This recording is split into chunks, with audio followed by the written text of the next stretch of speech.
লিখেছে মায়ের কাঁদন যাবদ যে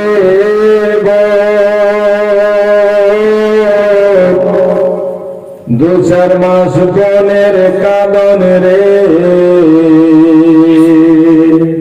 বহিন গার ভাইয়ের জন্য কয়দিন কাঁদবে? দু চার দিন কাঁদলে। আর বাড়িওয়ালি যার কারণে তুমি মাকে মেরেছো, মাকে ঘর থেকে তেড়েছো। আমি মাত্র 15 দিন আগে পীর সাহেবের সাথে একটা জালসাতে ছিলাম উত্তর দিনাজপুরে, তোমার আপনার দার্জিলিং ডিস্ট্রিক্ট চটের হাটে। আমাকে যে বাড়িতে রাখা হয়েছিল, পীর সাহেব অন্য বাড়িতে ছিল, ওই পাশের বাড়ি থেকে একটি বুড়ি মেয়ে এসে নিজের ভাষাতে বলছে, বাবু গে আমার বেটারা খুব মারিছে গে, আর হাতে আর পায়ে দাগ গুলা শুধু দেখাচ্ছে যে আমার ছেলেরা মেরে মেরে আমাকে দাগ করে দিয়েছে। আমি সেদিন রাতে বলেছিলাম, হাই রে জালিম ছেলে, মায়ের উপরে আঘাত, মাকে মারো তোমরা। কবি লিখছে মায়ের কাঁদন যাবদ যে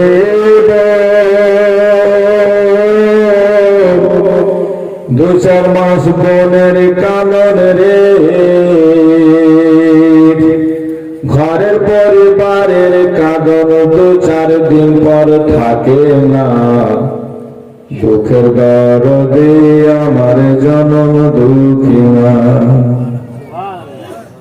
গর্ভধারণী মা, জন্ম দুঃখিনী মা, দুঃখের দরদে আমার জনম দুঃখী মা। মায়ের মহব্বতে সকলে বলুন সুবহানাল্লাহ। 10 মাস 10 দিন মায়ে গর্ভে দিছে ঠাই, রক্ত মাংস খাইয়া আমি ভবে এলাম ভাই।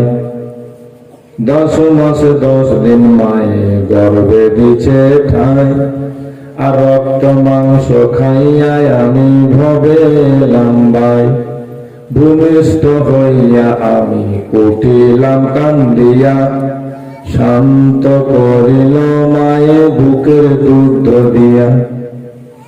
জি, সেই মাকে কেমন করে ভুলে আছি আমরা, কেমন করে ভুলে যা।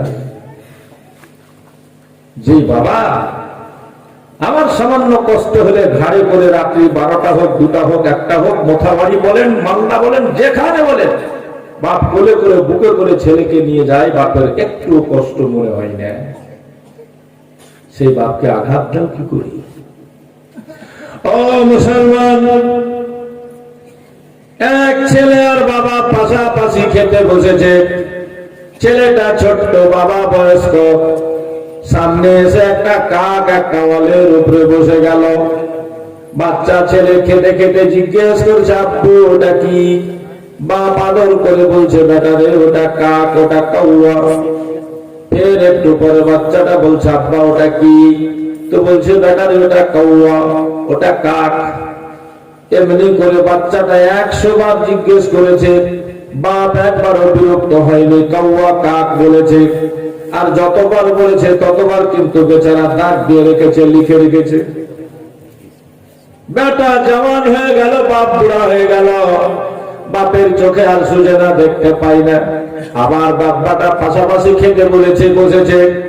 ওই সামনে কাউয়া এসে বসেছে। বাপ এবার বুড়ো মানুষ জিজ্ঞেস করছে, বেটারে ওটা কি? তো বলছে কাউয়া কাক। আবার বাপ দ্বিতীয়বার জিজ্ঞেস করলো, বেটা ওটা কি? বেটা তখন বলছে, তোর চোখে ঢুকেছে কি? তোকে যে একবার বলেছি যেটা কাউয়া, হ্যাঁ কাম পাইস না, ভ্যাপা করিস। বাপ তখন কাগজ খানা বের করে দেখাচ্ছে, বেটা এটা তোর পরীক্ষা করছিলাম রে আমার বেটা, দেখ। একদিন তো ছোট্ট ছেলে, আমি তখন জওয়ান ছিলাম, আমার পাশে বসে তুই খাচ্ছিলি, আমি এই কাগজে লিখে রেখেছি। তো তুই আমাকে জিজ্ঞেস করেছিলি, আব্বা ওটা কি? আমি বলেছিলাম কাক। তুই ফের বললি কি? আমি বললাম কাউয়া। তুই বললি আব্বাটা কি? আমি বললাম কাক। এমনি করে আমি একবার দুবার নয় 100 বার তোকে বলেছিলি বেটা, আমি বিরক্ত হইনি। আর আমি 1 থেকে 2 বার জিজ্ঞেস করতে নাই, তোর মাথা খারাপ হয়ে গেল।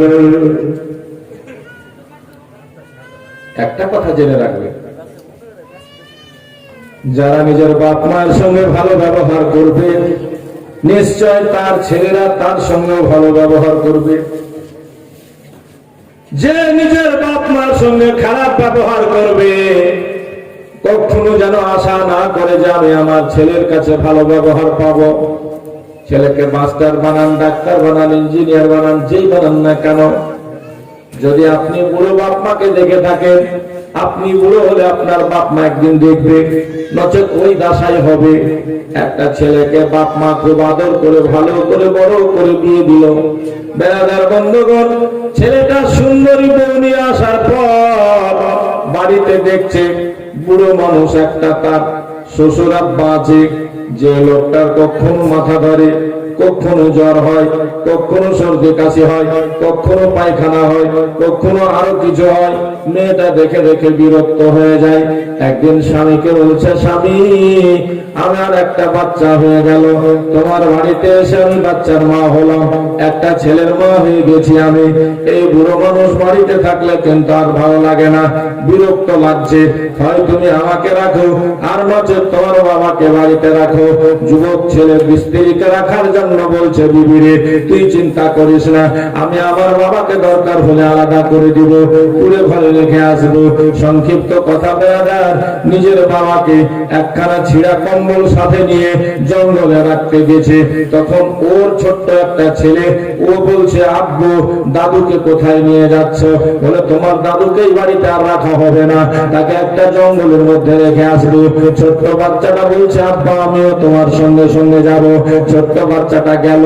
এই নওজওয়ানটা নিজের বাপকে একটা জঙ্গলে ঝোপড়ার মধ্যে ঘোপড়ার মধ্যে রেখে দিয়ে একটা ছিঁড়া কম্বল তাকে দিয়ে এবার বাড়ি আসছে নিজের বিবিকে খুশি করার জন্য। তার 4-5 বছরের বাচ্চা তখন দাঁড়িয়ে বলছে, আব্বা একটু দাঁড়াও, হে আমার বাবা একটু দাঁড়াও, আমার দাদুকে তুমি জায়গায় রেখে যাচ্ছ, আমি একবার দেখা করে আসি। বাচ্চাটা দৌড়িয়ে গিয়ে দাদুর কাছে দাঁড়ালো। দাঁড়াবার পর বলছে, দাদু গো, যে কম্বলটা আমার বাপ তোমাকে গায়ে দেওয়ার জন্য দিয়েছে, কম্বলটা একটু আমাকে দাও। বলে, কেন ভাই তুমি কি করবে? ছিঁড়া ফাটা কম্বল আমাকে তোর বাপ দিয়ে গেল। ছোট্ট বাচ্চা ছেলেটা বলেছিল, দাদু দাও না কম্বলখানা। কম্বলখানা নিয়ে ওই ছোট্ট বাচ্চা, আল্লাহ তাকে কত জ্ঞান হুঁশ দিল, অর্ধেকটা কম্বল ছিঁড়ে দিয়ে লেপটিয়ে জড়ো করে বগলে নিয়ে হাঁটতে লাগলো বাড়ি। বলছে, বাবা এবার বাড়ি চলো। ওর জন্য জওয়ান বাপ তখন বলছে, বেটা তুমি এটা কি করলে? আমি এমনিতে আমার বাপকে এখন ছিঁড়া ফাটা কম্বল দিয়েছিলাম, তার মধ্যে অর্ধেকটা তুমি ছিঁড়ে নিলে কেন? তখন এই বাচ্চাটা বলেছিল, হে আমার আব্বা, তুমি আজকে নওজওয়ান, আমার দাদু বুড়া, এই জন্য তুমি বাড়ি থেকে বের করে একটা ছিঁড়া কম্বল দিয়ে জঙ্গলে রেখে আসলা। আমি তোমার কাছ থেকে একটা শিক্ষা পেয়ে গেলাম, যেই দিন তুমি বুড়া হবা, আমি জওয়ান হব, এই যে কম্বলটা ছিঁড়ে নিয়েছে, এই কম্বল দিয়ে তোমাকে আমি ফেলে আসবো। সুবহানাল্লাহ। এই ছিঁড়া কম্বল দিয়ে আমিও তোমাকে রেখে আসবো।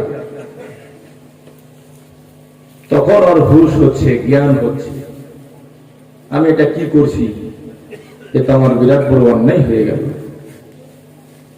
লাস্ট অব্দি ওই বাচ্চার কাজ দেখে নিজের বাপকে সে ফেরত নিজের বাড়িতে নিয়ে গেল। মেরাদা, আমার বলার উদ্দেশ্য ভাই, আজ বর্তমানে আলহামদুলিল্লাহ আপনাদের দোয়াতে 25 বছর ধরে জালসা জীবনী করছি, বিভিন্ন জেলা ডিস্ট্রিক্টে ঘুরছি। তার মধ্যে আমি যেটা দেখতে পেয়েছি, সবচেয়ে আমাদের সুন্নি বেনামাজি বেশি। 1 নম্বর, খিচুড়ি খেতে আগে, সিডনি খেতে আগে, মাজার যেতে আগে, কুদতে ফালতে আগে, নামাজে খোদার ইবাদত নেই। 2 নম্বর, পাশাপাশি বাপ মায়ের খিদমত নেই। বলতে পারবে এখানে অনেক যুবক ছেলে বসে আছে, আমার বাবা অসুস্থ হয়ে গেছিল, তা আমি বাবার পা চিপে দিয়েছি, গাও চিপে দিয়েছি, মাথাটা চেপে দিয়েছি, মা উঠতে পারছিল না, তো মায়ের খিদমত করেছি।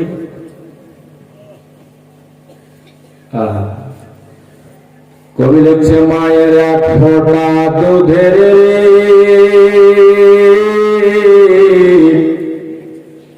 শোধ হবে না কোনো দিন। জন্ম জন্মান্তরে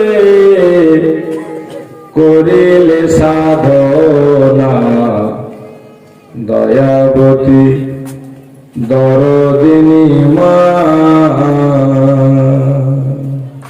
সুবহানাল্লাহ।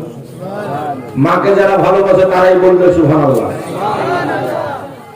দয়াবতী দরদিনী হয় আমার মা, দয়াবতী দরদিনী মা। মায়ের এক ফোঁটা দুধের শোধ হবে না কোনো দিন। জন্ম জন্মান্তরে করিলে সাধনা, দয়াবতী দরদিনী মা।